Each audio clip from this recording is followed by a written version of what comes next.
বল্টুর মা কোথায় চলে এসছো তোমরা ঘুরতে ঘুরতে?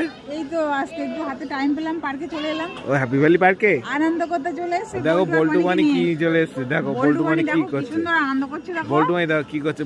বানি বনি আসতে আমার গায়ে লেগে যাবে, দাঁড়াও দাঁড়াও। আসতে দোল কাছে এই না বল্টু বানির জন্য অনেকক্ষণ ধরে এ করছে, ওদের জন্য কেক কিনে নিয়ে এসছি একটা। ওরা এখন আনন্দ করছে তো, ওদের খাওয়া দাওয়া ভুলে গেছে সবকিছু। বল্টু চলে আয়, এটা খেয়ে নে। আচ্ছা, চলে আয়। বল্টু বল্টু আর বনির জন্য একটা কথা আছে। হ্যাঁ কি কথা? আয়, এদিকে আয়। কি কথা? আয়, এখানে আয়। আমি বলছি যে তোরা যদি এই খেলনাটা চড়তে পারিস, ওই ওখানে পেস খাওয়া, ওই খেলনাটা যদি চড়তে পারিস, একটা করে বিরিয়ানি, বল্টুর একটা বিরিয়ানি, বনির একটা বিরিয়ানি। পারবে কি? না বাবা, আমায় ক্ষমা করো, আমার দ্বারা হবে না। বল্টু একদম শিশুদের জন্য, এইটুকু শিশুদের জন্য আমার হবে না। বল্টু তো বড়। তার মানে এরা পারবেই না, সারেন্ডার করে নিল। এক প্যাকেট বিরিয়ানি আমার বাবা মিস করছো কিন্তু।